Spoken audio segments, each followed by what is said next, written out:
നിയമത്തെക്കാൾ വലുതാണ് സ്നേഹം.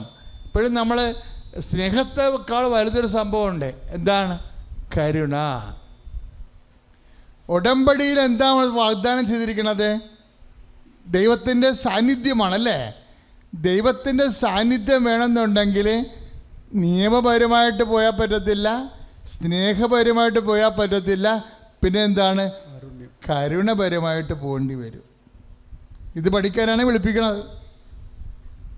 ഇത് അല്ലെങ്കിൽ ഈ സമയമെടുക്കും. ഇതൊക്കെ പഠിപ്പിച്ചു തരാൻ വേണ്ടിയാണ് എല്ലാ ആഴ്ചയിലും വിളിപ്പിക്കണം, ഒരു മാസം ഒരു പ്രാവശ്യം വെച്ച്.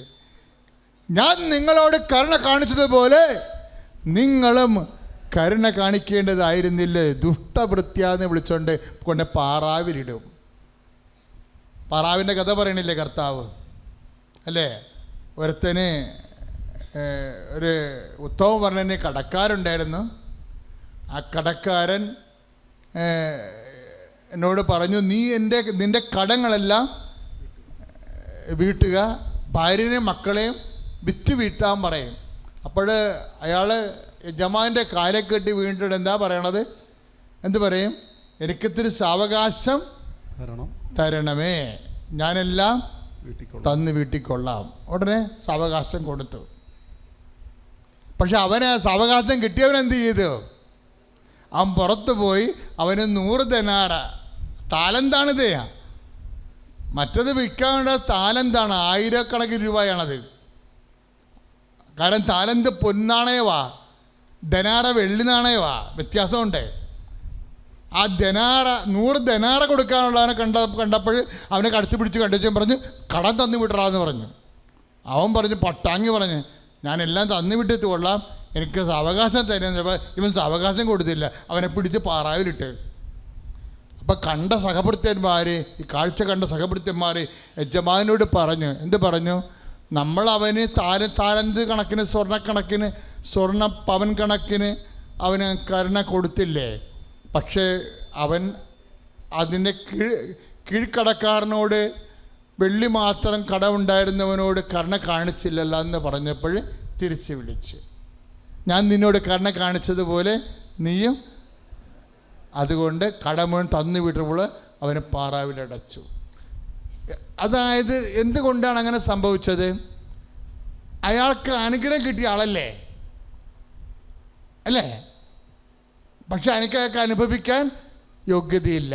എന്തുകൊണ്ടാണ്? കയ്യിലിരിപ്പ് കുഴപ്പമാണ്. ഉടമ്പടിയിലും അങ്ങനെ സംഭവിക്കും. അനുഗ്രഹം കിട്ടും, പക്ഷെ അനുഭവിക്കാൻ യോഗ്യത ഉണ്ടാകത്തില്ല. അനുഗ്രഹം കിട്ടും, പക്ഷേ അനുഭവിക്കാൻ യോഗ്യത ഉണ്ടാകത്തില്ല. എന്താ കാരണം? കർത്താവ് കരുണ കാണിച്ചതുപോലെ കർത്താവ് തിരിച്ചു ചോദിക്കും, നീയും കരുണ കാണിക്കേണ്ടതായിരുന്നില്ലേ? പ്രാർത്ഥിക്കുക, കർത്താവായ ദൈവമേ, ഉടമ്പടിയില് അങ്ങയുടെ തനി സാന്നിധ്യം ഞാൻ അനുഭവിക്കുമ്പോൾ അങ്ങയോട് ചെയ്ത വാഗ്ദാന പ്രകാരം ജീവിത വിശുദ്ധി പാലിക്കുവാൻ എന്നോട് ബന്ധപ്പെട്ട എല്ലാവരോടും നിയമത്തെക്കാൾ ഉപരി, സ്നേഹത്തെക്കാൾ ഉപരി സഹിക്കുന്ന സ്നേഹമായ, കൊടുക്കുന്ന സ്നേഹമായ കരുണ കാണിക്കുവാൻ അഭിഷേകം ചെയ്യണമേ. കർത്താവേ, ഞങ്ങളോട് കരുണ കാണിച്ചു ദൈവമേ, ഞങ്ങളുടെ സഹജീവികളോട് കരുണ കാണിക്കുവാൻ വലിയ ഹൃദയം നൽകി ഞങ്ങളൊരു പുതിയ സൃഷ്ടിയാക്കുവാൻ ഈ പ്രാർത്ഥന ഞങ്ങൾക്ക് അനുവദിക്കുവാൻ സഹായിക്കണമേ. Hallelujah, hallelujah, hallelujah. പാവനാത്മാവേ, പരം ഇറങ്ങേണമേ, നിൻ വിശുദ്ധി എൻ്റെ ഓ പാവനാത്മാവേ, പരം ഇറങ്ങേണമേ, നിൻ വിശുദ്ധി എൻ്റെ ഓ സ്വർഗശക്തിയെ, ശക്തി എന്നിലേകണേ, ഓ സ്വർഗശക്തിയെ, ദൈവസ്തുതി പാടിടാം, ദൈവസ്നേഹം നൽകണേ, ദൈവസ്തുതി പാടിടാം, ദൈവസ്നേഹം നൽകണേ. ഓ പാവനാത്മാവേ, പറന്നിറങ്ങേണമേ, നിൻ വിശുദ്ധി എൻ്റെ ശക്തിയുടെ പാടാം. ഓ പാവനാത്മാവേ, പറന്നിറങ്ങി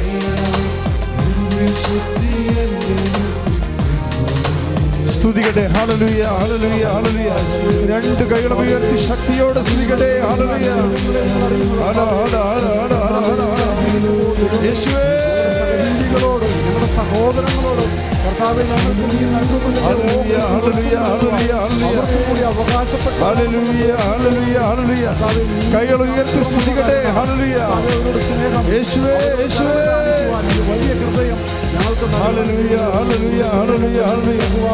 നിന്റെ സ്നേഹത്തമരിൽ നിൽക്കുവാൻ കരുണയുള്ളവളാക്കി ഹല്ലേലൂയ, ഹല്ലേലൂയ, ഹല്ലേലൂയ, ഹല്ലേലൂയ. യേശുവേ, യേശുവേ, യേശുവേ. Hallelujah, hallelujah, hallelujah. ആത്മാവേ, ആത്മാവേ, പരിശുദ്ധാത്മാവേ, ഇഷ്ടമനുസരിച്ച് ജീവിക്കുവാൻ ഈശോയുടെ പ്രിയപ്പെട്ട മക്കളായി ജീവിക്കുവാൻ ഞങ്ങൾക്ക് പുതിയ ബോധ്യങ്ങൾ നൽകുന്ന വലിയ ദൈവമേ നിനക്ക് നന്ദി കർത്താവേ. Hallelujah, hallelujah, hallelujah, hallelujah. വിശുദ്ധ പരമദിവ്യകാരുണ്യത്തിന് അപ്പോൾ ദുശാഠ്യങ്ങള്, കരുണയില്ലാത്ത അവസ്ഥകള് ദൈവവചനത്തിനോട് ദൈവ ഇഷ്ടത്തോടെ മർദ്ദലിച്ച് നിൽക്കുന്നതാണ് ദുശാഠ്യം. ഇപ്പോൾ നീ ഒരു അഫെയറിലാണ്, ഒരു പ്രണയം, പക്ഷെ നിനക്ക് ഈ പ്രണയത്തിൽ ജനിക്കാൻ പോകുന്ന കുഞ്ഞ് നിനക്ക് അവനെ ഈശ്വര വിശ്വാസം വളർത്താൻ പറ്റത്തില്ല എന്നുണ്ടെങ്കിൽ നീ ദുശാഠ്യം കാണിക്കരുത്. പറഞ്ഞ മനസ്സിലായില്ലേ? കാര്യം എന്താ? നിനക്ക് കർത്താവിൻ്റെ വിശുദ്ധമായ രക്തത്താൽ നിത്യരക്ഷ എന്ന് പറഞ്ഞ വലിയ നിത്യവാഗ്ദാനം കിട്ടിയിട്ട് 10-70 കൊല്ലം ജീവിക്കാൻ പോകുന്ന ഒരാളുമായിട്ട് നിൻ്റെ ആത്മാവിനെ പണയപ്പെടുത്തി നിൻ്റെ മക്കളുടെ ആത്മാവിനെ നഷ്ടപ്പെടുത്തിക്കൊണ്ടാണ് നീ ഒരു തീരുമാനം എടുക്കാൻ പോണത്. അത് നിൻ്റെ ആത്മാവ് നിന്നെ ദുർമാതൃകയായിക്ക് മാറ്റും. മറ്റുള്ളവർക്ക് നീ ഉതപ്പാകും. നിൻ്റെ അനിയത്തിക്കോ ചേട്ടത്തിക്കോ നീ ഉതപ്പാകും. നിൻ്റെ കൂട്ടുകാർക്ക് നീ ഉതപ്പാകും. നിന്ന് ജനിക്കാതെ കുഞ്ഞിനെങ്കിൽ നിത്യരക്ഷ ലഭിക്കത്തില്ല. ഇങ്ങനെ പല പ്രശ്നങ്ങൾക്ക് നീ മാതാപിതാക്കന്മാരെ സോപ്പിടാം. അതുകൊണ്ട് കഥയൊന്നുമില്ല. ആരെങ്കിലും ലൈനെടുത്ത് കഴിഞ്ഞാൽ മാതാപിതാക്കന്മാർ പ്രസവിച്ച് വയറൊക്കെ വിരുന്ന് വരുമ്പോൾ കയറി പ്രസവിച്ചിട്ട് പൊടിയെന്ന് പറയും. അപ്പം മിണ്ടാത്തില്ലെങ്കിൽ അമ്മ പറയും. അപ്പോൾ അമ്മയുടെയും അപ്പൻ്റെയൊക്കെ ഒരു മാനസികാവസ്ഥ നോക്കിയിട്ടല്ല നീ ജീവിതം വിലയിരുത്തുന്നത്. നിനക്ക് ദൈവത്തെക്കുറിച്ച് പേടിയില്ല, ദൈവത്തെ നിനക്ക് അറിയത്തില്ല. അപ്പനെ സോപ്പിടുക, അമ്മയെ പറഞ്ഞു നിർത്താമെന്നാണ് ഞാൻ വിചാരിക്കണത്. പക്ഷെ പറഞ്ഞു നിർത്താൻ പറ്റാത്ത വേറെ ഒരാളുണ്ടാവും. അയാളെ ഒരിക്കലും പറഞ്ഞു നിർത്താൻ പറ്റുകയില്ല. കാര്യം പറഞ്ഞു നിർത്താൻ പറ്റാത്തതിന് കാരണം അയാളെ പറഞ്ഞു നിർത്താൻ പറ്റാത്ത കൊണ്ടാണ് അയാൾ രക്തം ചിന്തി മരിച്ചത്. അവൻ്റെ വിശുദ്ധമായ രക്തത്താൽ വീണ്ടെടുത്തപ്പെട്ട ആത്മാവാണ് നിൻ്റെത്. ആത്മാവിനെ പണയപ്പെടുത്തുന്ന പൈശാചികമായ തീരുമാനത്തിൽ നിന്ന് നക്കാപ്പിച്ചയുടെ കുറച്ച് കാലത്തെ സുഖത്തിനും സന്തോഷത്തിനും വേണ്ടി നീ പിടിച്ചു നിൽക്കുകയാണെന്നെങ്കിൽ അത് ദുശാഠ്യമാണ്. The God will come with you never. ഒരിക്കലും നിൻ്റെ കൂടെ വരത്തില്ല. നീ തീരുമാനിക്കണം. ദുശാഠ്യമുണ്ട്, തീരുമാനിക്കണം. കാര്യം എഴുതിയിട്ടുണ്ട്, അത് ദുശാഠ്യമുള്ളവരുടെ കൂടെ ഞാൻ തിരിച്ചു വരത്തില്ലെന്നും. ദൈവം വരത്തില്ലെന്ന് ഭൂമി വെച്ച് പറഞ്ഞാൽ അതിൻ്റെ അർത്ഥം നിത്യത വരെ നിന്റെ കൂടെ വരത്തില്ലെന്നാണ്. കൈ അടിച്ച് കർത്താണ്.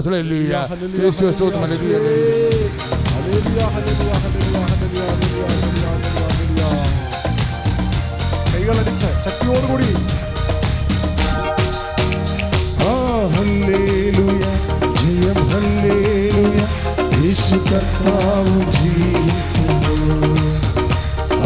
ഹല്ലേലൂയ, ജയം ഹല്ലേലൂയ, യേശു കർത്താവ് ജീവിക്കുന്നു. എനിക്ക് ഇത്രയും അനുഗ്രഹം തന്ന അമ്മ മാതാവിന് ഈശോയ്ക്കിന് ഒരുപാട് നന്ദി പറയുന്നു. എൻ്റെ പേര് നേഹ ബോബി. ഞാൻ പൊൻകുന്നത്തു നിന്നാണ് വരുന്നത്. ഞാൻ ആദ്യമായിട്ട് ഉടമ്പടി എടുക്കുന്നത് നവംബർ 2023 അതിന് മുമ്പ് ഞാൻ ഇവിടെ മാതാവിനെ പറ്റിയിട്ട് ആദ്യമായിട്ട് അറിയുന്നത് എൻ്റെ അമ്മ ഒരു സാക്ഷ്യം കേട്ടിട്ടാണ് ഞാൻ ആദ്യമായിട്ട് അറിയുന്നത്. ആ സമയത്ത് ഒരു ചേച്ചിയുടെ സാക്ഷ്യമായിരുന്നു അത്. അതിനകത്ത് ആ ചേച്ചി പറയുന്നത് 6 നിയോഗം വെച്ചു, 6 സാധിച്ചു. അത് കഴിഞ്ഞ് വേറെ 6 കൂടെ അങ്ങനെ പറയുന്നത് കേട്ടപ്പോൾ ഞാൻ അമ്മയോട് ചോദിച്ചു, ഇതെന്താ ഇത്ര അനുഗ്രഹങ്ങൾ ഇങ്ങനെ കൊടുക്കുന്നത്? അപ്പോൾ അമ്മ പറഞ്ഞു അതങ്ങനെയാണെന്ന് പറഞ്ഞു. പക്ഷേ എനിക്ക് ആ സമയത്ത് ഇവിടെ വിശ്വാസമൊന്നും ഇല്ലായിരുന്നു. ഞാനിങ്ങനെ കുറേ ട്രോളൊക്കെ കേട്ടതുകൊണ്ട് എനിക്ക് അങ്ങനത്തെ വിശ്വാസങ്ങൾ അധികം ഇവിടെ ഇല്ലായിരുന്നു. അത് കഴിഞ്ഞ് എനിക്ക് +1 എൻ്റെ പെടലി ഒന്ന് വെട്ടിയായിരുന്നു. അതിന് മുമ്പ് തൊട്ട് എനിക്ക് ഇമ്മ്യൂണിറ്റി തീരെ ഇല്ലായിരുന്നു. എപ്പോഴും എനിക്ക് വേദനയാണ്, എപ്പോഴും എനിക്ക് അസുഖമാണ്. ഞാൻ അനുഭവിക്കാത്ത വേദനയൊന്നുമില്ല. എനിക്ക് കോളേജിലൊന്നും പോകാനേ പറ്റത്തില്ലായിരുന്നു.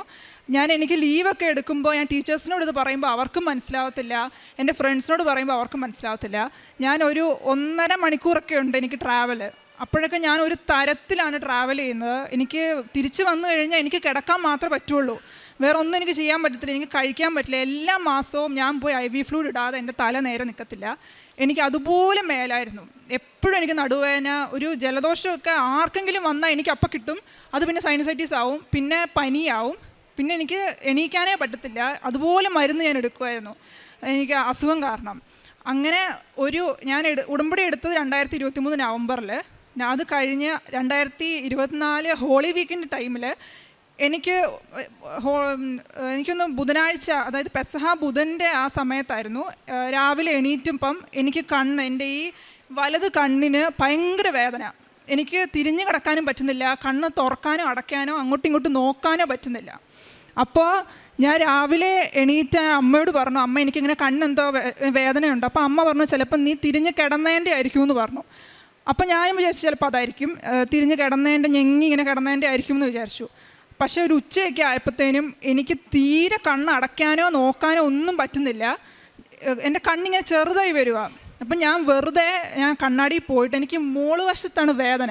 അപ്പം ഞാൻ ഇതൊന്ന് പൊക്കിയിട്ട് ഇങ്ങനെ നോക്കിയപ്പോൾ അത് മണ്ടവശം മുഴുവൻ മഞ്ഞ നിറത്തിൽ വീർത്തിരിക്കുകയാണ്. അപ്പോൾ അത് ഭയങ്കര, അത് കാരണമാണ് ഈ വേദന എടുക്കുന്നത്. അതിൻ്റെ റീസൺ ഒന്നും അറിയത്തില്ല. അത് കണ്ടപ്പോൾ അമ്മയ്ക്ക് മനസ്സിലായി ഇതെന്തോ സീരിയസ് ആണ്. അതിൻ്റെ കൂട്ടത്തിൽ എനിക്ക് വൊമിറ്റ് ചെയ്യാനും വരുന്നുണ്ട് ഈ വേദന കൂടിയിട്ട് ഈ കണ്ണിൻ്റെ. അപ്പോൾ അന്ന് ഐ ഹോസ്പിറ്റലിൽ പോകാനായിട്ട് നോക്കിയപ്പോൾ ഡോക്ടറില്ല. അപ്പോൾ അന്നത്തെ രാത്രി ഞാൻ എങ്ങനെയാണ് ഉറങ്ങിയെന്ന് എനിക്കറിയില്ല. എനിക്ക് ഉറങ്ങാൻ പറ്റത്തില്ല, എനിക്ക് കണ്ണടയ്ക്കാനോ ഒന്നും പറ്റത്തില്ല, അതുപോലെ വേദനയാണ് എനിക്ക്. അത് കഴിഞ്ഞ് അതിൻ്റെ പിറ്റേ ദിവസം അപ്പോയിൻമെൻറ്റ് കിട്ടി. ആദ്യം ചെന്ന് പറഞ്ഞപ്പം ഡോക്ടർ പറഞ്ഞു മേ ബി പ്രൊജക്റ്റൊക്കെ ചെയ്യുന്നത് കൊണ്ട് ഡ്രൈ ആയതായിരിക്കാം, കൂടുതൽ സ്ക്രീൻ ടൈം ഉള്ളതുകൊണ്ട് അങ്ങനെ വല്ലതും ആയിരിക്കാം, ഏതായാലും ഒരു ടെസ്റ്റ് ചെയ്തോളാൻ പറഞ്ഞു.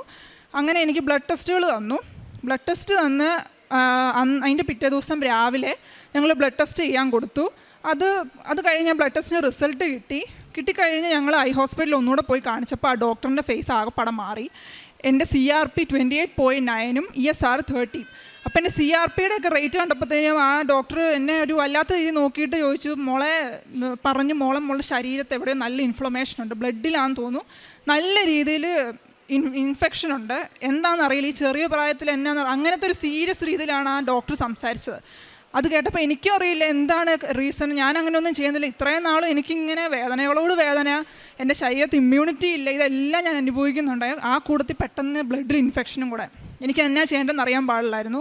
ഞാനും അമ്മയും കൂടെ വെളിയിലിറങ്ങി വന്നപ്പം ആകെപ്പാടെ ഞാനപ്പം മാതാവിനോട് ചോദിച്ചു, ഞാൻ ഉടമ്പടി എടുത്തിട്ടാണ്. അത് കഴിയപ്പം ഞാൻ മാതാവിനോട് ചോദിച്ചു, മാതാവേ ഞാൻ ഇത്രയും വേദനകൾ അനുഭവിച്ചു, ഒരു ദിവസം പോലും ഇല്ല എനിക്ക് വേദന ഇല്ലാത്തത്, എന്നിട്ട് പിന്നെയും ഇങ്ങനെ ഒരു ഇൻഫെക്ഷൻ എനിക്ക് തന്നല്ലോ, ഞാൻ എന്തെങ്കിലും ആട്ടെ എന്ന് ഞാൻ വിചാരിച്ചു. എന്നിട്ട് ആ ഡോക്ടറിനോട് പറഞ്ഞിരുന്നു, മോളൊരു കാര്യം ചെയ്യുക, ഒരു ഫിസിഷ്യനെയും കൂടെ പോയി കാണാൻ എന്നോട് പറഞ്ഞു. അപ്പോൾ അന്ന് ഈ കൺസൾട്ടിങ് കഴിഞ്ഞ് ഞാൻ വീട്ടിൽ ചെന്ന് കഴിഞ്ഞപ്പം ആകെപ്പാടൊരു മൂകത അവസ്ഥയാണ് എൻ്റെ വീട്ടിൽ. കാരണം എൻ്റെ അവസ്ഥ എൻ്റെ അമ്മയ്ക്ക് നന്നായിട്ട് അറിയാം, ഞാൻ അനുഭവിക്കുന്ന വേദന മുഴുവൻ, എടുക്കുന്ന മരുന്നുകൾ മുഴുവൻ. അപ്പോൾ അന്ന് ഞാൻ വീട്ടിൽ ചെന്ന് കഴിഞ്ഞ് ആകെപ്പാടെ എനിക്ക് എന്നാ ചെയ്യേണ്ടതെന്ന് അറിയത്തില്ല. ഞാൻ യൂട്യൂബ് തുറന്നപ്പം എവിടുന്നാന്ന് അറിയത്തില്ല, ഏതോ ഒരു വീക്കിലെ ഒരു ധ്യാനം വന്ന് കിടപ്പുണ്ട്. ഞാൻ അതുവരെയും ധ്യാനം ഒന്നും കൂടാറില്ല. എൻ്റെ ഫസ്റ്റ് ഉടമ്പടി ഞാൻ അത്ര നന്നായിട്ടൊന്നും അല്ല പാലിച്ചുകൊണ്ട് പൊയ്ക്കൊണ്ടിരുന്നത്. ഞാൻ ധ്യാനം ഒന്നും അങ്ങനെ കൂടാറില്ലായിരുന്നു. പക്ഷേ ആ ധ്യാനം വേറെ വഴിയില്ല എൻ്റെ ഫ്രണ്ടിൽ. എനിക്കിനി ഇതെങ്ങനെ മാറേണ്ടതെന്ന് ഒന്നും അറിയത്തില്ല. അപ്പം ഞാൻ ഒരു കാര്യം ചെയ്യാം, ധ്യാനം കൂടാമെന്ന് വിചാരിച്ച് ഞാൻ ധ്യാനം കൂടി. എൻ്റെ ജീവിതത്തിൽ ഇന്നേ വരെ ഞാൻ അങ്ങനെ പ്രാർത്ഥിച്ചിട്ടില്ല. ലാസ്റ്റത്തെ ധ്യാനിപ്പിക്കുന്ന ആശീർവാദത്തിന് സമയത്ത് അച്ഛൻ പ്രത്യേകം പറഞ്ഞു, ഇതിൻ്റെ ഇടയ്ക്ക് ബ്ലഡിൽ ഇൻഫെക്ഷൻ ഉള്ളവരുടെ ബ്ലഡിൽ ഈശോയുടെ ഒരു തുള്ളി രക്തം വീണത് പ്യൂരിഫൈ ചെയ്യുന്നുണ്ട്. അങ്ങനെ ഒരു സ്റ്റേറ്റ്മെൻറ്റ് അച്ഛൻ പറഞ്ഞു. ഞാൻ ഉറച്ചു വിശ്വസിച്ചത് ഞാൻ തന്നെ ആയിരിക്കും എന്ന്.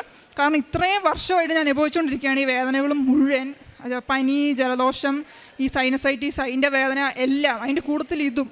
എന്നിട്ട് അന്ന് രാത്രി ഞാൻ കിടന്നു. എനിക്ക് കിടക്കാനൊന്നും പറ്റത്തില്ല, കാരണം കണ്ണടയ്ക്കാൻ എനിക്ക് പറ്റത്തില്ല. അന്ന് രാത്രി എന്നിട്ട് ഞാൻ ഉറങ്ങി ഒരു ഉറക്കം കഴിഞ്ഞപ്പം എൻ്റെ നടു വെട്ടിപ്പൊളിക്കുന്ന വേദന. അതായത് ഒരു കോടാലി എടുത്ത് എങ്ങനെ വെട്ടും അതുപോലത്തെ വേദന എൻ്റെ നടുവിന്. എനിക്ക് എണീക്കാൻ പറ്റുന്നില്ല. ഞാൻ കിടന്ന് കാറും എൻ്റെ കട്ടിലേൽ. അതുപോലെ എനിക്ക് വേദന. എൻ്റെ കണ്ണ് വീർത്തിരിക്കുന്നു. എൻ്റെ കൂട്ടത്തിൽ എനിക്ക് നടുവ് ഇങ്ങനെ വേദന എടുക്കുന്നു. ഞാൻ കരഞ്ഞിട്ടൊന്നും എൻ്റെ അമ്മ കേൾക്കുന്നില്ല. അമ്മയുടെ റൂം കുറച്ച് ദൂരെയായിരുന്നു. എനിക്ക് കട്ടിലേൽ നിന്ന് എണീറ്റ് അമ്മയുടെ അടുത്ത് പോകാൻ എനിക്ക് പറ്റുന്നില്ല. എനിക്ക് എണീക്കാൻ പറ്റുന്നില്ല എൻ്റെ കട്ടിലേന്ന്. ഞാൻ ഒരു തരത്തിൽ ഒടിഞ്ഞു കുത്തി എണീറ്റു. എന്നിട്ട് എനിക്ക് നേരെ നിൽക്കത്തില്ല. ഞാൻ ഒടിഞ്ഞാണ് നിൽക്കുന്നത്. ഞാൻ ഒരു തരത്തിൽ എനിക്ക് നടക്കാൻ പോലും പറ്റുന്നില്ല. നടക്കുമ്പോൾ എനിക്ക് നടുവിന് വേദനയാണ്. ചില്ലറ വേദനയൊന്നും അല്ലായിരുന്നു, ഭയങ്കര വേദന. ഞാൻ കരഞ്ഞ് ലാസ്റ്റ് അമ്മയുടെ മുറിൽ ചെന്ന് കൊട്ടി. അമ്മ നോക്കിയപ്പോൾ ഞെട്ടിപ്പോയി. ഞാൻ ഒടിഞ്ഞാണ് നിൽക്കുന്നത്. എന്നിട്ട് അമ്മ എന്നെ പെട്ടെന്ന് തന്നെ റൂമിലേക്ക് കൊണ്ടുപോയിട്ട് തിരുമയൊക്കെ തന്നു, എനിക്ക് മരുന്നൊക്കെ തന്നു. ഒരു രക്ഷയില്ല. എനിക്ക് അതുപോലെ വേദന. ഞാൻ കാറുമാണ് കിടന്ന്. എന്നിട്ട് ഞാൻ എവിടുന്നാണെന്നറിയില്ല, എനിക്ക് പെട്ടെന്ന് വൊമിറ്റ് ചെയ്യാൻ വന്നു. ഞാൻ പോയി വൊമിറ്റും ചെയ്തു. ഞാൻ അവിടെ കിടന്നാണ് വൊമിറ്റ് ചെയ്തത്. എനിക്ക് നേരെ നിൽക്കാൻ വയ്യ, എൻ്റെ കണ്ണിന് വയ്യ, എനിക്ക് വൊമിറ്റിങ്ങും കൂടെ. ഒരു തരത്തിൽ ഞാൻ വന്ന് കട്ടിലെ കിടന്നു തിരിച്ച്. എൻ്റെ അമ്മ എനിക്ക് തിരുമ്മി തന്നുകൊണ്ടിരിക്കുക. ആ സമയത്ത് ഞാൻ ഈ വേദനയുടെ പീക്ക് എത്തിയപ്പോൾ ഞാൻ ഈശോയോട് പറഞ്ഞു, ഈശോ എന്നെ അങ്ങോട്ട് വിളിക്കുക, അല്ല ഇതെനിക്ക് മാറ്റി, എനിക്കിനി അനുഭവിക്കാൻ വയ്യാന്ന് പറഞ്ഞു ഈ വേദന. അത് കഴിഞ്ഞ് ഞാൻ എപ്പോഴും ഉറങ്ങിപ്പോയി. പിറ്റേ ദിവസം എണീറ്റിട്ട് ഫിസിഷ്യനെ കൺസൾട്ട് ചെയ്യാൻ പോയി. റിസൾട്ടൊക്കെ കാണിച്ചപ്പോൾ ഫിസിഷ്യനും പറഞ്ഞു, എവിടെ ശരീരത്തിൽ നല്ല ഇൻഫെക്ഷൻ ഉണ്ട്, ഒരു കാര്യം ചെയ്യാം, നമുക്ക് ഈ ടെസ്റ്റൊക്കെ ഒന്നുകൂടെ ചെയ്യാമെന്ന് പറഞ്ഞു. അപ്പോൾ തലേദിവസം ഞാൻ ഈ പ്രാർത്ഥന കൂടിയായിരുന്നു. എന്നിട്ട് ബ്ലഡ് എടുക്കുന്ന സമയത്തൊക്കെ അമ്മ ഉടമ്പടി എടുത്തിട്ടുണ്ട്. അമ്മ കാശുരൂപം വെച്ചിട്ട് അപ്പോൾ ഇങ്ങനെ പ്രാർത്ഥിച്ചുകൊണ്ടിരിക്കുക ഫുൾ ടൈം. അപ്പോൾ ഞാൻ ഭയങ്കര ഹാപ്പി ആയിട്ട് പ്രാർത്ഥിക്കുക. കാരണം ഞാൻ ഈ വേദനയെല്ലാം കഴിഞ്ഞിട്ട് ഞാൻ രാവിലെ എണീറ്റപ്പോൾ എനിക്കൊരു ബോധോദയം ഉണ്ടായി. ഇന്നലെ ഈശോയുടെ ബ്ലഡ് കയറിയിട്ടുണ്ട്. അപ്പോൾ എനിക്ക് ഒരു ഹോപ്പുണ്ട്. ഞാനപ്പം അവിടെ ബ്ലഡ് എടുത്തുകൊണ്ടിരുന്നപ്പോഴൊക്കെ ഞാൻ എൻ്റെ ബ്ലഡ് പോകുന്ന കണ്ടപ്പോഴൊക്കെ ഞാൻ ഇങ്ങനെ വിചാരിച്ചു, എൻ്റെതിനകത്ത് എൻ്റെ ഈശോയുടെ ബ്ലഡ് ഉണ്ട്, എന്താണല്ലോ ഇത് എല്ലാം ശരിയാവും എന്നുള്ള രീതിയിൽ ഞാൻ ഭയങ്കര ഹാപ്പി ആയിട്ടിരുന്നു. എന്നിട്ട് എന്നോട് ആ സിസ്റ്റർ പറഞ്ഞു, ഒരു കാര്യം ചെയ്യും മോളെ, ഒന്നെങ്കിൽ ഇവിടെ ഇരുന്നോ അല്ലെങ്കിൽ 1 മണിക്കൂർ കഴിഞ്ഞ് വന്നാൽ റിസൾട്ട് കിട്ടുമെന്ന് പറഞ്ഞു. അപ്പം ഇന്നലെ കാണിച്ച ടെസ്റ്റ് റിസൾട്ട് ഓൾറെഡി ഉണ്ട്. എൻ്റെ CRP 28.9 കിടക്കുകയാണ്. അപ്പോൾ അവരുടെയൊക്കെ മുഖത്ത് ഒരു വല്ലായ്മയാണ്. ഇത്ര ചെറിയ പ്രായത്തിൽ എന്ത് ചെയ്തിട്ടാണ് ഇങ്ങനെ ഇൻഫ്ലമേഷൻ എൻ്റെ ശരീരത്തിൽ നിന്ന് അവർക്കാർക്കും മനസ്സിലാവുന്നില്ല. അത് കഴിഞ്ഞ് 1 മണിക്കൂർ കഴിഞ്ഞ് വീട്ടിൽ ചെന്നിട്ട് അമ്മ പറഞ്ഞു, നിന്ന് വിളിച്ച് നോക്കാമെന്ന് പറഞ്ഞു. ഞാൻ എനിക്കൊരു രൂപമുണ്ട് മാതാവിന്. ഞാൻ മാതാവിനോട് പ്രാർത്ഥിച്ചിട്ട് ഞാൻ ഫോൺ വിളിച്ച് നോക്കി. അപ്പോൾ അവരെന്നോട് പറഞ്ഞാൽ മോളെ റിസൾട്ട് വന്നിട്ടുണ്ട്, മോളുടെ CRP 4.6. അപ്പോൾ അത് കേട്ടപ്പോൾ ഞാൻ അവരോട് ചോദിച്ചു, എൻ്റെ തന്നെയാണോ ഈ പറയുന്നതെന്ന് ചോദിച്ചു. അപ്പോൾ പറഞ്ഞു, അതെ മോളെ തന്നെയാണ് പറയുന്നത്, മോളുടെ CRP 4.6 പറഞ്ഞു. ഇതിന് മുമ്പ് എത്രയായിരുന്നു ചോദിച്ചു. ഞാൻ പറഞ്ഞു 28.9 എന്നായിരുന്നു ടെസ്റ്റ് ചെയ്തതെന്ന് ചോദിച്ചു. 2 ദിവസം, അതായത് അതിൻ്റെ തലേന്ന് രാവിലെയാണ് ഞാൻ ടെസ്റ്റ് ചെയ്തത്.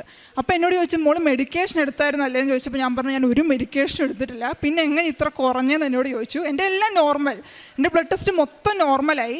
ഞാൻ പറഞ്ഞു, ഞാൻ ഒരു മെഡിക്കേഷൻ എടുത്തില്ല, ഞാൻ പ്രാർത്ഥിക്കുക മാത്രമേ ചെയ്തുള്ളൂ എന്ന്. അപ്പോഴത്തേനും ആ സിസ്റ്ററിന് ചിരിക്കുകയാണ്. ഞാൻ അമ്മയോട് ഓടിച്ചെന്നിട്ട് പറഞ്ഞു, അമ്മ എൻ്റെ CRP 28.9 4.6 കുറഞ്ഞു എന്ന് പറഞ്ഞു. അമ്മ കിടന്ന് കരയാണ്. അതായത് കരയുന്ന പോലെ കണ്ണീന്ന് വെള്ളമൊക്കെ വരുന്നുണ്ട്. അന്ന് ഞാൻ അന്ന് നിങ്ങൾ വിശ്വസിക്കുമെന്ന് എനിക്കറിയില്ല, അന്ന് തൊട്ട് ഇന്ന് വരെ, അതിപ്പോൾ 1.5 വർഷമായി, കഴിഞ്ഞ ഹോളി വീക്ക് കഴിഞ്ഞ 24 ഇന്ന് വരെ എനിക്കൊരു ജലദോഷമോ പനിയോ തലവേദനയോ നടുവേദനയോ ഒന്നും വന്നിട്ടില്ല. എൻ്റെ വീട്ടിലത് കഴിഞ്ഞ് എല്ലാവർക്കും പനി ജലദോഷം എല്ലാം വന്നിട്ടുണ്ട്. എനിക്ക് മാത്രം ഇതുവരെ ഒന്നും അഫക്റ്റ് ചെയ്തിട്ടില്ല. അല്ലെങ്കിൽ ആർക്കെങ്കിലും വന്നാൽ ആദ്യം പിടിക്കേണ്ടത് എനിക്കാണ്. എന്നെയും കൊണ്ട് ഹോസ്പിറ്റലിൽ പോക്കാണ്. പിന്നെ അമ്മയ്ക്കൊക്കെ വന്നാൽ പിന്നെ അമ്മയുടെ അവസ്ഥ. പിന്നെ അതിനുശേഷം എനിക്കിതുവരെ ഒന്നും വന്നിട്ടില്ല. അതായിരുന്നു എൻ്റെ ആദ്യത്തെ സാക്ഷ്യം. അത് കഴിഞ്ഞ് ഞാൻ കോളേജ് കഴിഞ്ഞപ്പം എനിക്ക് ഒരു 3rd ഇയർ ആയപ്പോഴത്തേനും തന്നെ എനിക്ക് പുറത്തു പോയി പഠിക്കണം എന്ന് ഭയങ്കര ആഗ്രഹമായിരുന്നു. പക്ഷേ ഞാനിത് പ്ലാൻ ചെയ്തപ്പോൾ എൻ്റെ വീട്ടിലൊന്നും പ്രശ്നമില്ല. പക്ഷേ എൻ്റെ റിലേറ്റീവ്സ് പറയുമായിരുന്നു, നിങ്ങളെ കൊണ്ടൊന്നും നടക്കാൻ പോകുന്നില്ല, അത് വേണ്ട, നിങ്ങളെ കൊണ്ടൊന്നും കൂടില്ല, അങ്ങനെയൊക്കെ പറയുമായിരുന്നു. പക്ഷേ ഞാൻ ആദ്യം ഉടമ്പടി എടുത്തപ്പോൾ ഞാൻ ഇതും കൂടെ എഴുതിയിട്ടായിരുന്നു, എനിക്ക് പുറത്തുപോയി പഠിക്കണം എന്ന് എഴുതിയിട്ടായിരുന്നു. അപ്പം ഞാൻ അങ്ങനെ ഇരുന്നപ്പം ഒരു സാക്ഷ്യം, ഇവിടെ തന്നെയുള്ളൊരു ചേട്ടൻ്റെ ഒരു സാക്ഷ്യം ഞാൻ കണ്ടു. ആ ചേട്ടൻ ജർമ്മനിയിൽ പബ്ലിക് യൂണിവേഴ്സിറ്റിയിൽ പോയി പഠിക്കുന്നതായിട്ടായിരുന്നു ആ സാക്ഷ്യത്തിലുള്ളത്. അപ്പോൾ ആ ചേട്ടൻ ഇങ്ങനെ പറഞ്ഞു, ആ ചേട്ടന് ഒരു തരത്തിലും കിട്ടാൻ സാധ്യതയില്ല, പക്ഷേ പബ്ലിക്ക് കിട്ടി, 0 ട്യൂഷൻ ഫീ ആണ് എന്നൊക്കെ. അപ്പോഴും ഞങ്ങളപ്പോൾ ട്രൈ ചെയ്യുന്നുണ്ടായിരുന്നു. ആദ്യം പോയി IELTS എഴുതി. അത് IELTSന് എനിക്ക് ആ സമയത്ത് കിട്ടിയത് 6.5 ആയിരുന്നു. അപ്പോൾ അതിൻ്റെ വീട്ടിലാർക്കും അക്സെപ്റ്റ് ചെയ്യാൻ പറ്റിയില്ലായിരുന്നു. 6.5 ഉള്ളൂ എന്ന് പറഞ്ഞ് അത് കഴിഞ്ഞ് പ്രോസസ്സിങ്ങിന് വെച്ചു. പ്രോസസ്സിങ്ങിന് നല്ല ലാഗായിരുന്നു. എൻ്റെ കൂടെ വേറെ 2 പേരും കൂടെ ഉണ്ടായിരുന്നു. അവരൊക്കെ ഡ്രോപ്പ് ചെയ്തിട്ട് പോയി ഈ പ്ലാന്. പക്ഷേ ഞാൻ എപ്പോഴും ഇത് പിടിച്ചു നിന്നു. ഇതിൻ്റെയൊക്കെ ഇടയ്ക്ക് ഞാൻ സ്വപ്നം കാണുന്നുണ്ടായിരുന്നു ഈ മാതാവിനെ ഇടയ്ക്കിടയ്ക്കൊക്കെ ഞാൻ സ്വപ്നം കാണും. മാതാവിൻ്റെ മടിയിൽ കിടക്കുന്നതായിട്ടും മാതാവ് എനിക്ക് 3 പൂ തരുന്നതായിട്ടും ഒക്കെ ഞാൻ സ്വപ്നം കണ്ടിട്ടുണ്ടായിരുന്നു. അപ്പോൾ ഈ വെയിറ്റിംഗ് പീരീഡിൻ്റെ ഇടയ്ക്ക് ഒരു 6 മാസത്തോളം മാതാവിൻ്റെ ഒരനക്കവും ഇല്ലായിരുന്നു എൻ്റെ അടുത്ത്. അപ്പോൾ ഞാൻ ഇടയ്ക്കിടയ്ക്ക് സാക്ഷിയൊക്കെ കൂടുമ്പോഴത്തേനും ഞാൻ പ്രാർത്ഥിക്കുന്ന ദിവസങ്ങളിലൊക്കെ അനുഗ്രഹം കിട്ടിയ ആൾക്കാർ ഇവിടെ നിന്ന് സാക്ഷ്യം പറയും. അപ്പം ഞാൻ മാതാവിനോട് ചോദിക്കും, അപ്പം മാതാവ് കാണാഞ്ഞിട്ടൊന്നുമല്ല, അവർക്കൊക്കെ അപ്പം മാതാവ് അനുഗ്രഹം കൊടുക്കുന്നുണ്ട്, അപ്പം എന്നെ മൈൻഡ് ചെയ്തിരിക്കുന്നതാണെന്ന് ഞാൻ ഇടയ്ക്കിടയ്ക്ക് മാതാവിനോട് പറയും. പക്ഷേ ആ സമയത്തൊക്കെ ഏറ്റവും കൂടുതൽ സഹിക്കാൻ പറ്റത്തില്ലാതെ വന്നത് ഈ നാട്ടുകാരുടെയും വീട്ടുകാരുടെയും ഒക്കെ കുറച്ച് കുത്തലായിരുന്നു. പോകില്ല, നടക്കില്ല, കുറേ പേര് നിൽപ്പുണ്ട്, അവരൊക്കെ ഇങ്ങനെ നിൽക്കുകയാണ്, വെറുതെ സമയം കളയാണ് എന്നൊക്കെ ഇങ്ങനെ പറയും. അപ്പോൾ ഒരു ദിവസം ഇങ്ങനെ ഒരുപാട് ഇങ്ങനെ കേട്ട് കഴിഞ്ഞപ്പോൾ എനിക്ക് ഭയങ്കരമായിട്ട് വിഷമമായിട്ട് ഞാൻ എൻ്റെ മുറിയിൽ രാത്രിയിൽ പണ്ടൊക്കെ ഞാൻ പ്രാർത്ഥിക്കത്തേ ഇല്ലായിരുന്നു. ഇപ്പം എൻ്റെ പ്രാർത്ഥന 2 മണിക്കൂറൊക്കെയാണ്. ഞാനിങ്ങനെ വിഷമിച്ച് കുറേ ഇരുന്ന് കരഞ്ഞ് ആ സമയത്ത് എനിക്ക് ഉറപ്പാണ് എൻ്റെ റൂമിൽ ഈശോയുടെ പ്രസൻസ് നന്നായിട്ടുണ്ടായിരുന്നു. എനിക്ക് ആ സമയത്ത് തോന്നി ഈ ബൈബിൾ എടുക്കുന്ന എൻ്റെ മനസ്സിൽ ഞാനിവിടെ സാക്ഷിയൊക്കെ കേൾക്കുമ്പോൾ ഓരോ പിള്ളേരിങ്ങനെ പറയും മനസ്സിലിങ്ങനെ കേട്ടു എന്നൊക്കെ. അപ്പോഴൊക്കെ ഞാൻ ഓർക്കാറുണ്ട് എങ്ങനെയാണ് മനസ്സിൽ കേൾക്കുന്നതെന്നൊക്കെ. പക്ഷേ അത് സത്യമാണ്, മനസ്സിൽ കേൾക്കും.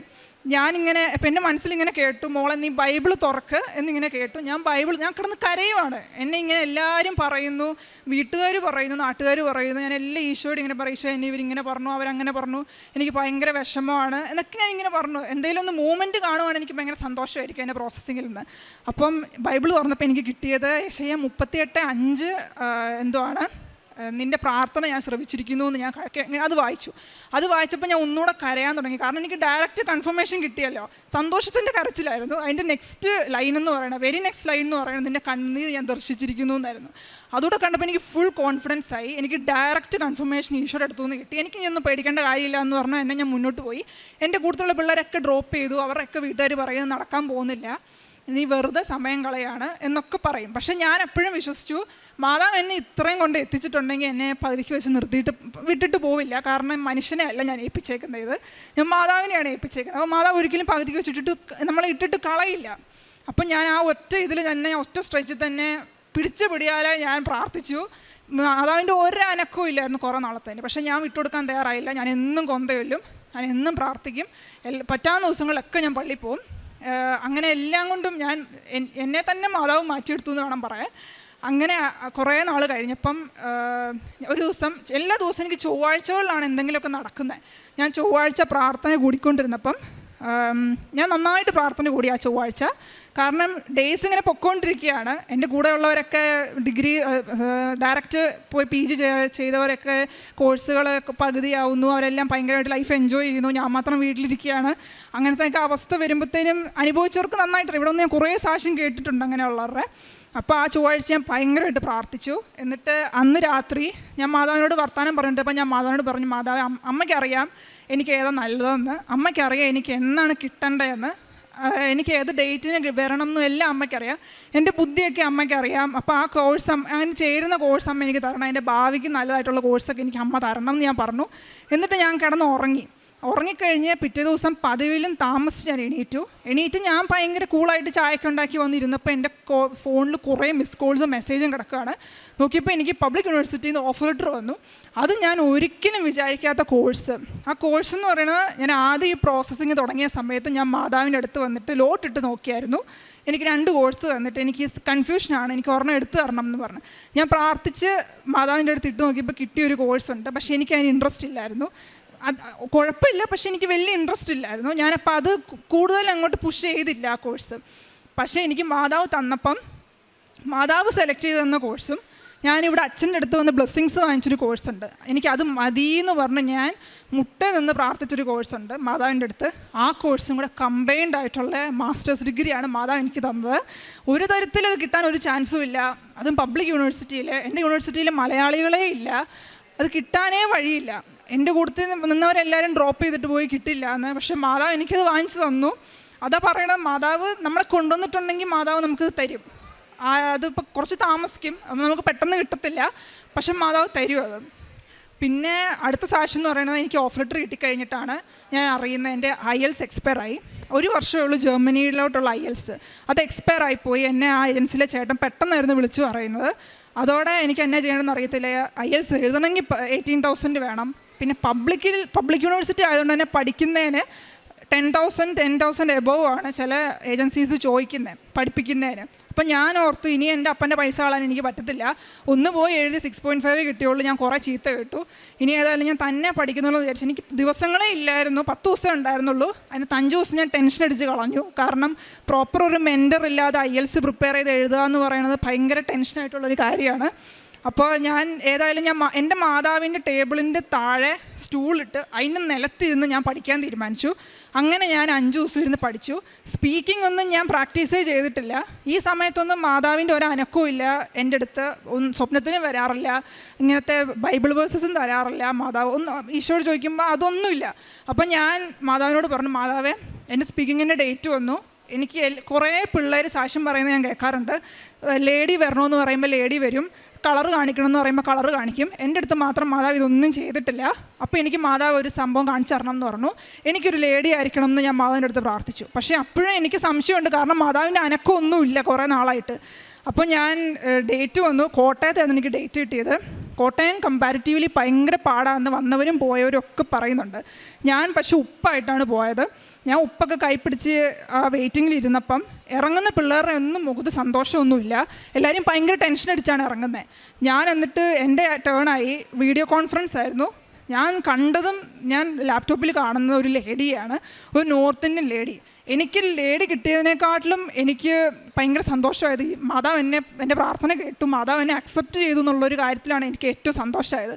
അത് എന്നെ ആ ലേഡി കുറേ നേരം സംസാരിപ്പിച്ചൊന്നുമില്ല. ജസ്റ്റ് കുറച്ച് നേരം കൊണ്ട് എൻ്റെ കഴിഞ്ഞ് അതിൻ്റെ പിറ്റേ ദിവസമായിരുന്നു ബാക്കി റൈറ്റിങ്ങും റീഡിങ്ങും ലിസണിങ്ങും. അതും ഞാൻ ഇവിടെ സാക്ഷ്യം പറഞ്ഞ പിള്ളേർ കേട്ടിട്ടുണ്ട്. റൈറ്റിംഗ് ഒക്കെ എഴുതുമ്പോൾ അവരുടെ കയ്യിലല്ല അവരുടെ കൺട്രോളെന്ന്. അതുപോലെ തന്നെയായിരുന്നു എനിക്ക് റൈറ്റിങ്ങിന്. എനിക്ക് ഓർമ്മയില്ല എനിക്ക് എന്താണ് ക്വസ്റ്റ്യൻ കിട്ടിയത്, ഞാൻ എന്താ എഴുതിയെന്നൊന്നും എനിക്ക് ഓർമ്മയില്ല. എൻ്റെ കൺട്രോളിലേ അല്ലായിരുന്നു എൻ്റെ കൈ. ആരോ എന്നെ പിടിച്ച് എഴുതിപ്പിക്കുക. ഞാൻ ഉപ്പും കൊണ്ടാണ് പോയത്. ഞാൻ ഓരോ മൊഡ്യൂൾ എഴുതുമ്പോഴും ഞാൻ ഉപ്പിട്ടിട്ടാണ് എഴുതുക. എന്നിട്ട് ഞാൻ റൈറ്റിംഗ് കംപ്ലീറ്റ് ചെയ്തു, ലിസണിങ്ങും കംപ്ലീറ്റ് ചെയ്തു. റീഡിങ് ആയപ്പോഴാണ് ഭയങ്കരമായിട്ട് ടെൻഷനായത്. ഞാൻ വീട്ടിൽ പ്രാക്ടീസ് ചെയ്യുമ്പം 45 മിനിറ്റ്സിനുള്ളിൽ ഞാൻ റീഡിങ് തീർക്കും, എല്ലാ പാസേജും തീർക്കും. IELTS ഏജിലുള്ളവർക്കറിയാം 3ാമത്തെ പാസേജാണ് ഭയങ്കര ടഫ്. വായിച്ചാൽ മനസ്സിലാവത്തുമില്ല, ഒന്നുമില്ല. ഞാൻ 3rd പാസേജ് ആയപ്പോൾ എനിക്ക് ടൈമില്ല. എനിക്ക് ആ 5 മിനിറ്റും കൂടെ 3rd പാസേജിനുള്ളൂ. ഫസ്റ്റ് പാസേജിനൊന്നും എനിക്ക് ആൻസർ കാണാനേ പറ്റുന്നില്ല. ഞാൻ ഒന്നുകൂടെ ടെൻഷൻ കയറി പാനിക് ആയതോടെ എനിക്ക് ഒരു ഐഡിയ ഇല്ല ഞാൻ എന്താ എഴുതുന്നതെന്ന്. ഞാൻ കണ്ണൊക്കെ നിറഞ്ഞു വന്നെൻ്റെ. കാരണം പോയി എന്നറിയാം, റീഡിങ് പോയി. ഈ മാതാവിനോട് ഞാൻ പ്രാർത്ഥിച്ചത് മാതാവ് എനിക്ക് 7.5 തരണം എന്നാണ്. ഇത് റീഡിങ് കണ്ടപ്പോൾ എനിക്ക് മനസ്സിലായി എനിക്ക് 7.5 പോയിട്ട് റീഡിങ് മൊഡ്യൂളേ കിട്ടാൻ പോകുന്നില്ല. കാരണം മൊത്തം ടൈമില്ല എനിക്ക്. 3rd പാസേജ് ഞാൻ ചെയ്തില്ല. 3rd പാസേജ് ഞാൻ വായിക്കുക പോലും ചെയ്തില്ല. ഞാൻ വെറുതെ ABC true false not given അങ്ങനെ എഴുതി വിട്ടു. ഞാൻ മാതാവിനോട് പറഞ്ഞു, മാതാവ് ഇതെല്ലാം ശരിയായിരിക്കണമെന്ന് ഞാൻ മാതാവിനോട് പറഞ്ഞു വിട്ടു. എന്നിട്ട് സ്ക്രീനിൽ ഇങ്ങനെ കണ്ടു 7th ഡേ നിങ്ങളുടെ റിസൾട്ട് വരുമെന്ന്. അപ്പം ഞാൻ മാതാവിനോട് പറഞ്ഞു, മാതാവേ അമ്മയുടെ നമ്പറാണ് 7, എനിക്ക് 7 തന്ന് അനുഗ്രഹിക്കണമെന്ന് പറഞ്ഞു. ഒരു തരത്തിലും എനിക്ക് 7 കിട്ടത്തില്ല, കാരണം റീഡിങ് മൊഡ്യൂളേ പോയി. അപ്പോൾ എനിക്ക് 7 കിട്ടാൻ ഒരു ചാൻസും ഇല്ല.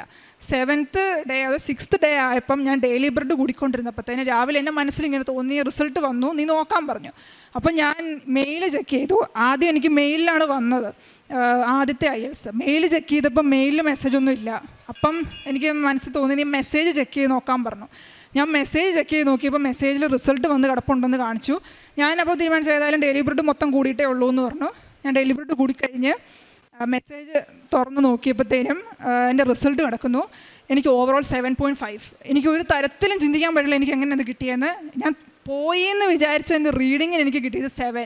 ഞാൻ മാതാവിനോട് എന്താണോ ചോദിച്ചത് അത് അന്ന് എനിക്ക് മനസ്സിലായി, നമ്മൾ ചോദിക്കുന്നത് നമുക്ക് തരും, നമ്മൾ നന്നായിട്ടിരുന്നാൽ മാത്രം മതി, നമ്മളെ അക്സെപ്റ്റ് ചെയ്യണം. ഇവിടെ അച്ഛൻ ധ്യാനിപ്പിക്കുമ്പോഴൊക്കെ പറയും ഒരു കടമ്പയെ നമുക്ക് കടക്കാനുള്ളൂ, മാതാവ് നമ്മളെ അക്സെപ്റ്റ് ചെയ്യണം എന്ന്.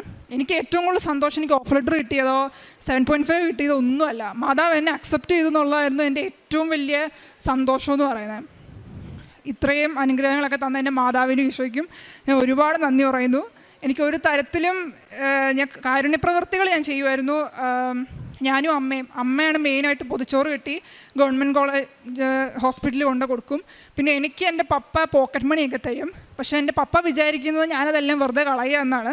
ഞാൻ റോഡിൽ കൂടെ വരുന്ന കൈ കാലൊന്നും ഇല്ലാത്ത നിലത്തൂടെ ഇഴഞ്ഞൊക്കെ പോകുന്ന മനുഷ്യന്മാരുണ്ട്, ഞാൻ അവർക്കൊക്കെ ഈ പൈസ എടുത്ത് കൊടുക്കും. അപ്പോൾ എൻ്റെ പപ്പ ഇപ്പോഴായിരിക്കും അറിയണേ ഇതെല്ലാം ഞാൻ ഇങ്ങനെ ചെയ്യുന്നത്. അതെല്ലാം അങ്ങനെ എനിക്ക് പറ്റുന്ന രീതിയിലാണ് ഞാൻ കാരുണ്യപ്രവർത്തി മുഴുവൻ ചെയ്തുകൊണ്ടിരുന്നത്. ഞാൻ അവർക്കത് കൊടുക്കും. പിന്നെ ആരെങ്കിലും കാണുകയാണെങ്കിൽ ഞാൻ അവർക്ക് ഫുഡ് വാങ്ങിച്ചുകൊണ്ട് കൊടുക്കും. അങ്ങനെയൊക്കെ ഞാൻ ചെയ്യുമായിരുന്നു. അപ്പം മാതാവിന് ഇവിടെ ഒരു കൊച്ചിവിടെ ഒന്ന് സാക്ഷ്യം പറഞ്ഞാൽ കണ്ടിട്ടുണ്ട്, നിങ്ങൾ പ്രാർത്ഥിച്ചോ നടക്കും എന്ന്. അപ്പം ഞാൻ എൻ്റെ ഒന്നും നടക്കുന്നില്ലായിരുന്നു. പക്ഷെ ഇപ്പം ഞാനിവിടെ വന്ന് നിങ്ങളോട് പറയുകയാണ്, നിങ്ങൾ പ്രാർത്ഥിച്ചോ, മാതാവിനെ മുറുക്കെ പിടിക്കുകയാണെന്നുണ്ടെങ്കിൽ മാതാവ് ഒരു തരത്തിലും നമ്മളെ കൈവിടില്ല. കുറച്ച് താമസിക്കും, പക്ഷേ താമസിക്കുന്നത് എപ്പോഴും നല്ലത് തന്നെയാണ്, ഏറ്റവും നല്ലത് നമുക്ക് കിട്ടുള്ളൂ. ഞാൻ സ്വപ്നത്തിൽ പോലും വിചാരിച്ചിരുന്നില്ല ഞാനൊരു പബ്ലിക് യൂണിവേഴ്സിറ്റിയിൽ 0 ട്യൂഷൻ ഫീ പഠിക്കുമെന്ന്.